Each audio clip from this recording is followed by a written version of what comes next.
Hey everyone, welcome back to another reaction video. Today we are reacting to Game Theory, Petscop, the music, and the Madman. Oh boy. I can see where this is going. Now if you enjoyed this video, be sure to hit the like button down below, hit the subscribe button to support the channel, support the content provided, and so on and so forth. Be sure to hit the notification button to be notified immediately when a new video comes out. In the comment section down below, tell me your thoughts and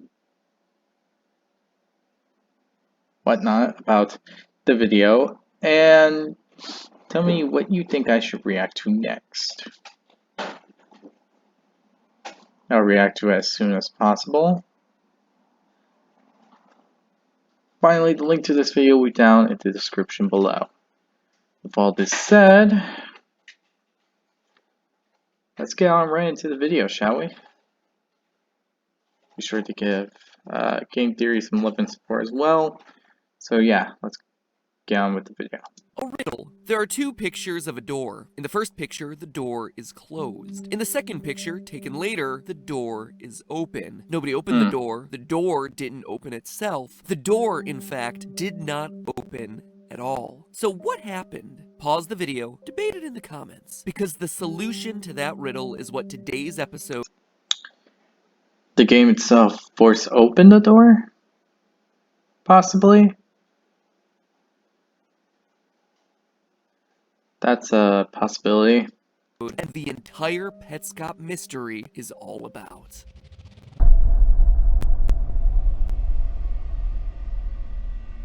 Hello Internet! Welcome to Game Theory, where it's been a long time since we've talked about some dead children, which, let's face it, is the lifeblood of this channel. So let's fix that, shall we? Today we're hopping back into the Sadly, that seems to be the case when it comes to games like this. Gonna be about dead children here and there. Not a happy thing to take note of, but it's definitely something that's a trend in this kind of genre. Ongoing investigation of Petscop, history's least played horror game. Now, if you haven't watched any of the channel's previous videos on... Wait, no, seriously, it's least played?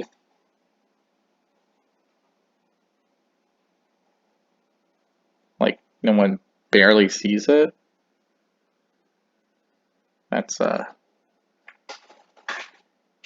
That's really weird to not know about. Can't really say I can get it. It is a bit of a confusing thing.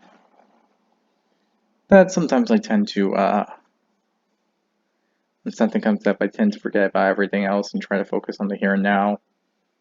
So that tends to ruin thoughts and theories I just come up with, or any notes that I try to remember. Yeah, I gotta really work on that one. So, the topic, or you've just forgotten during the last 8 months since we covered this issue, I'm gonna give you a brief recap on what you need to know to understand today's episode. At its core, Petscop is a twisted tale of abuse and probably murder. A fictional Let's Play that houses a larger mystery, all unfolding here on YouTube via a series of currently 16 videos. We get most of our information through... Wait, 16? I'm on 20. Oh shoot, I really should work on... I really should see the timeline of when these videos were made. Paul, the person we most often watch playing the game. After finding the game in his house, Paul began recording himself experimenting with it, and in 2017 began uploading the videos onto what he calls the family YouTube channel. Early in his gameplay, he inputs a code that unlocks a darker, twisted layer hiding in the bowels of this otherwise generic PlayStation-era game. Paul almost immediately finds a gravestone for a dead child, Michael Hammond, and it becomes apparent that something, or someone, is trying to communicate with him. As I went over in my previous videos, I believe that that person is the game's creator, Rainer. who originally made the game as a means of accusing someone named Marvin of horrific crimes against children, potentially even trapping him in the game. Mix in a bunch of censored imagery, talk of rebirthing, and the game's sparse atmosphere, and you have yourself a masterpiece of slow burn psychological horror. Now, Petscop is an enormous puzzle with layers upon layers of mystery. It's like a much more complex narrative than pretty much anything that this channel has ever covered, save for like Dark Souls. This is far more complex storytelling than FNAF. As such, it would take a massive theory to do everything in this series justice. There are just too many unanswered questions that need to be solved, and I'll be honest, I don't have all those answers. At least, not yet. However, I do feel like I have some answers. Some really important answers to some of the biggest questions in the game. So today, I'm gonna attempt to answer two major pieces. Two major pieces of the puzzle. Okay. So many questions. Don't know which one it could be. Which together will outline the very essence of how I think this universe is operating and lead us to potentially the biggest reveals yet. First, what is the purpose of Stravinsky's septet? And second,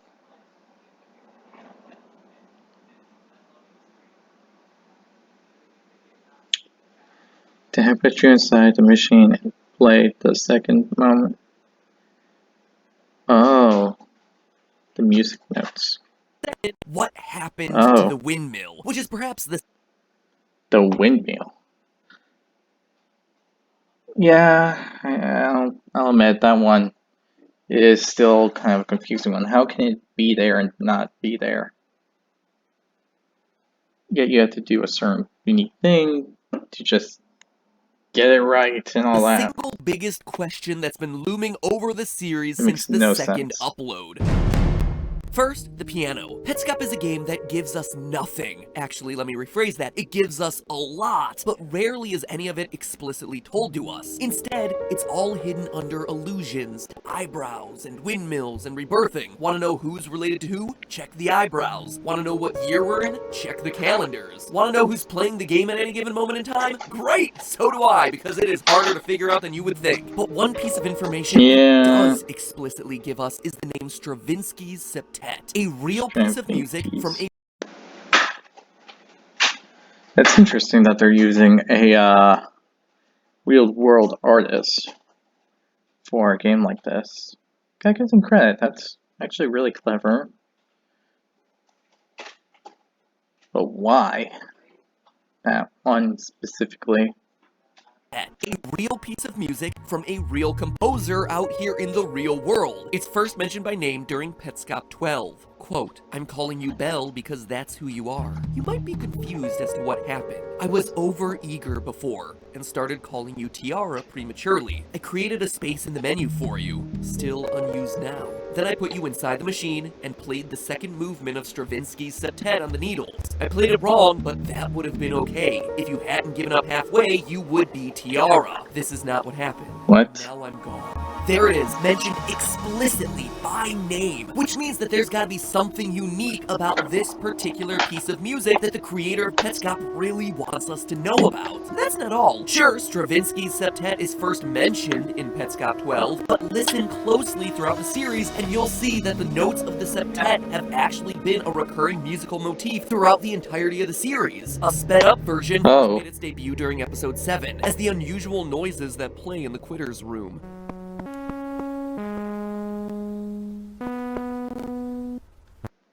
I actually never noticed that.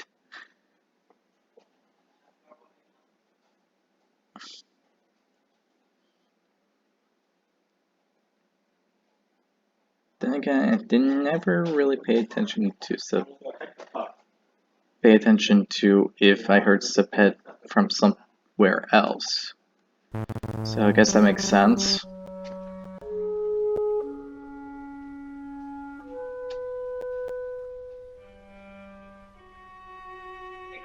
And again in Petscop 11 during this incredibly prolonged music lesson. So what's so special about this particular piece of music? I Hmm. mean, in all the world of classical music, this is a really obscure piece for the creators of Petscop to choose for their story. And then to not just call out Stravinsky's septet, but specifically the second movement of it, there's gotta be something to this thing. So I started researching.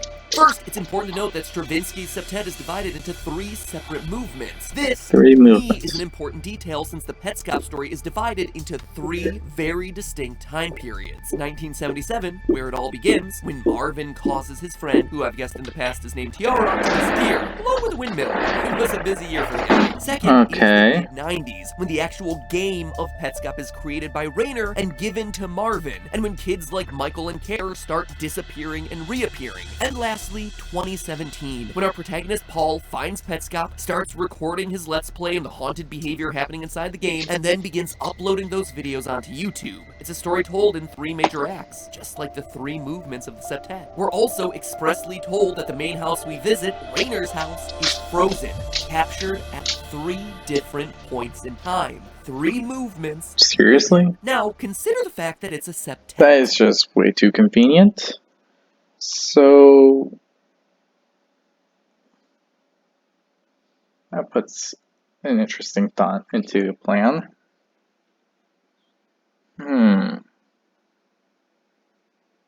Interesting.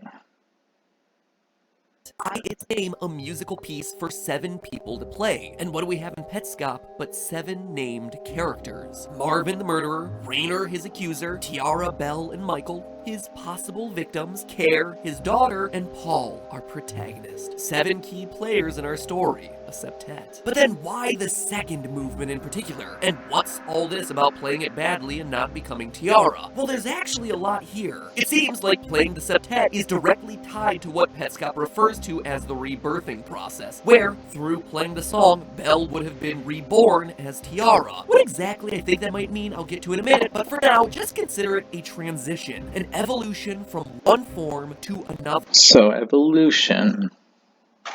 So, trying to talk to your past life or becoming your past life. That's basically what they're doing. That's weird.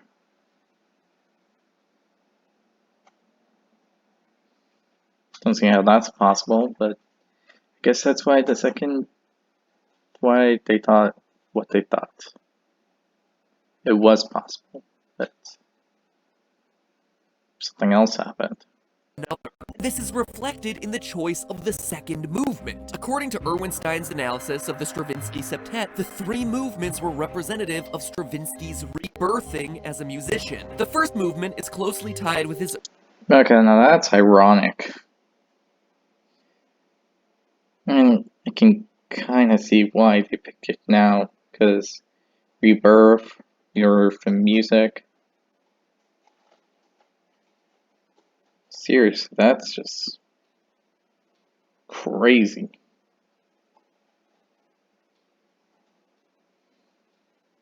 early compositional style, and movement 3 reflects his later, more modern style, with the second movement serving as the transition between the two. It's the means by which Stravinsky transforms himself as an artist. In much the same way, characters in Petscop are playing the song to rebirth into some other form. It's also worth noting that the second movement is what's known as a passacaglia, a slow instrumental piece consisting of variations on a theme played over a repeated bass part. Repeated variations, just like the story of Petscop, where time and actions overlap and sync up with each other, where history is constantly repeating itself just with slight variations every time. Care being a repeated version of the Windmill Girl, Paul being a repeat of Care. I do agree there's a resemblance, very strong resemblance between us. The game being passed from Rainer to Marvin to Paul. Even Care, the game's overworld, being repeated in some twisted version of what fans of the game call odd Care. It's all cyclical. It's all the same theme repeating with slight variations every time. But lastly, and most importantly, wonder why this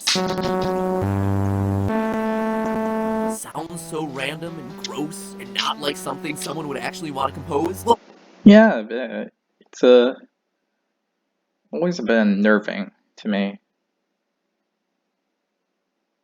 Just sounds like calling for death or something. That's because it's a variant of what's known as 12-tone serialism, where, to put it simply, all the notes are treated equally. As such, the music never feels like it truly lands in any one solid key signature like 99% of the songs that you listen to. It instead gives it the sound of a bunch of random notes instead of, an actual song that people would want to listen to. Here's why this is so important. According to experts on the Let's Talk Music subreddit when discussing 12-tone compositions, the 12-tone technique is controversial and is criticized as being robotic or reducing music to algorithms, becoming the equivalent of soulless noise. And here is where we unwrap the true meaning of rebirthing. I've mentioned in a previous theory how it feels like Marvin is trapped in the game, and it's something that Paul senses as he plays. This game is trying very hard to make it seem like there's an entity in it, like a ghost or an AI trying to communicate with me. But it's the choice of the septet that confirms that this is actually what's happening, and that playing the song is the method by which it happens. I mean, think about it. We have seen hidden images in the game that show real-world pianos with controllers attached to them. In Petscop 16, we see the floor layout of a room where the piano itself is being kept. A room that feels an awful lot like a prison, or scientific testing room in the way that it's being monitored. And we're being reborn by playing a song that we just learned outright serves as a bridge between art and algorithms. The rebirthing process then seems to be entering the Petscop game by playing the song, converting a real person into a computer program, trapping them there until eventually they're able to be spat back out, perhaps by playing the song again as someone or something new. Now let's talk. Okay, now that's crazy. You have to play the song again, but in a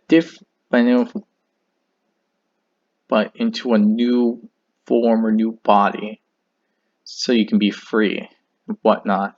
That's just crazy talk. I mean, seriously, what the heck?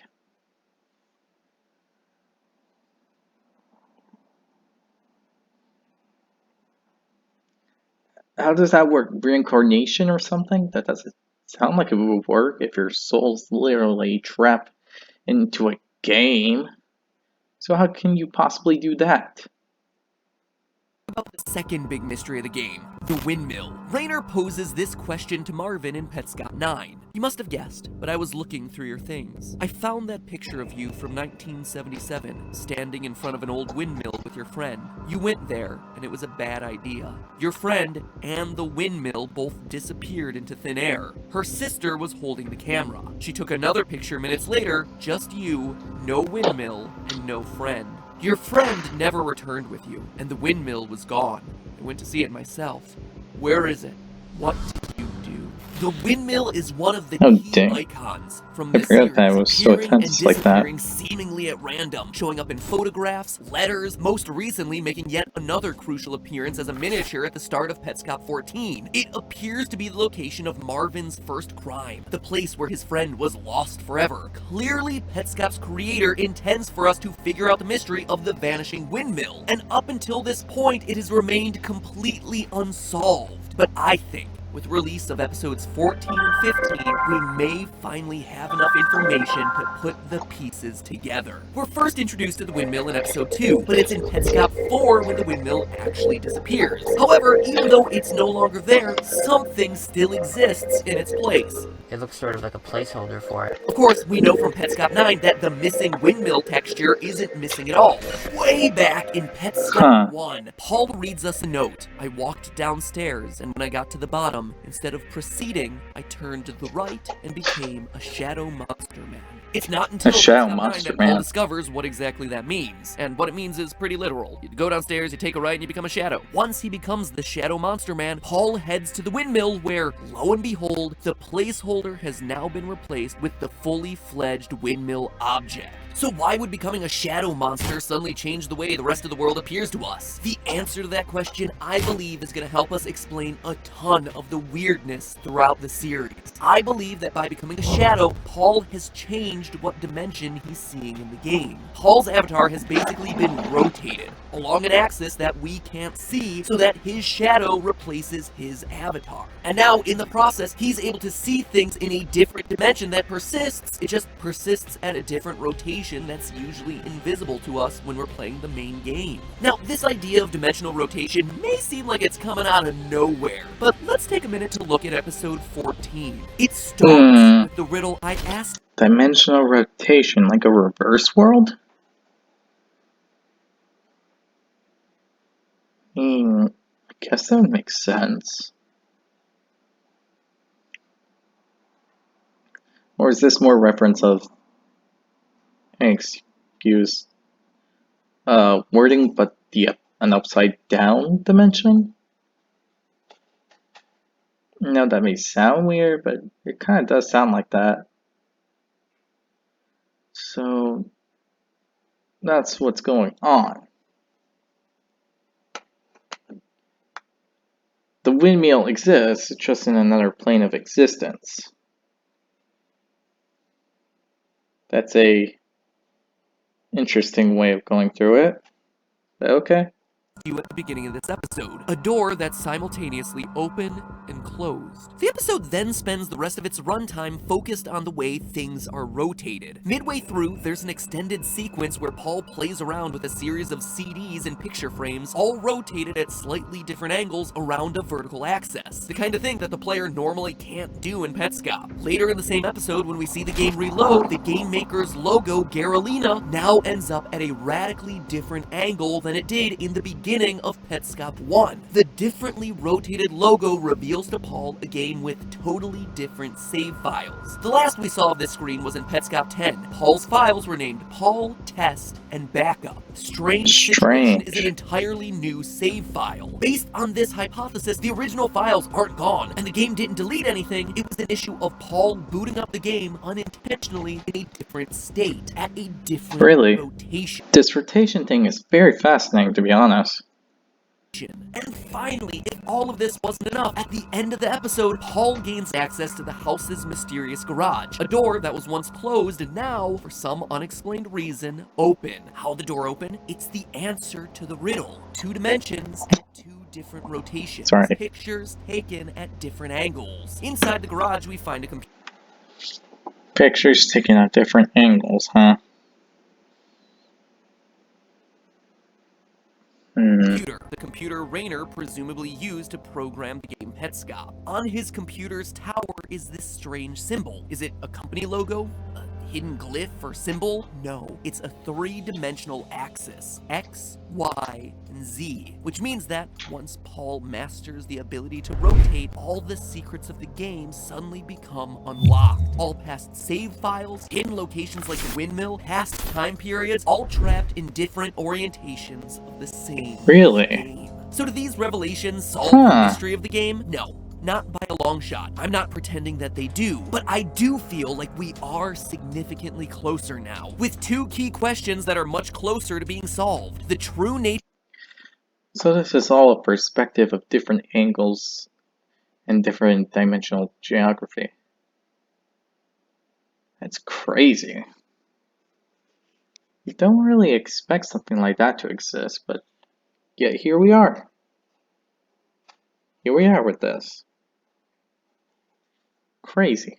Nature of the rebirthing process and the lost location of the windmill. Petscop 16 currently seems like it may be the final installment. It certainly has an air of finality to it, but at this point, only time will tell. But hey, it's worth remembering as we close out this episode that Petscop is a real game. The people behind the series are literally making a video game just so they can film a fictional Let's Play of it to tell their bizarre creepypasta. It's actually one of the reasons I love the Petscop series so much. It is perhaps one of the most modern examples of storytelling out there. Yeah, I can kind of see why people would also like it like that. You don't really see much like that except for Crow 64 and a couple other games, but still, it's nice to see something like that. Though I wonder if it's playable in the future so people can try to find the lore themselves. Just guess that'll be looked into in the future. Guess what? If you too have a story that you want to tell, you can do it too, with the help of our sponsor for today's episode, Skillshare. You've heard us mention Skillshare before. They've been a Skillshare. fantastic partner Yeah. to all. I don't want to try to take someone's ads and all that.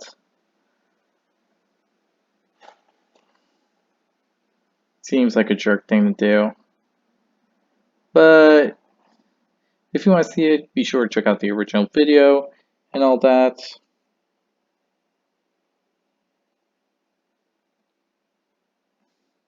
Then again, this was a long time since it's been posted, so I don't know if it works there, but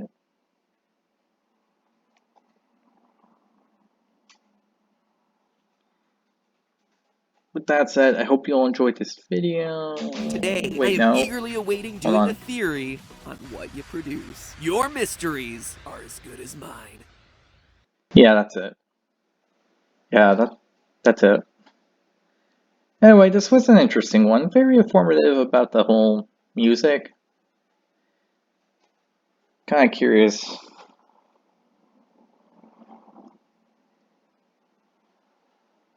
about how, like, how they actually came up with the idea for the whole dimensional thing. It sounds really clever, to be honest.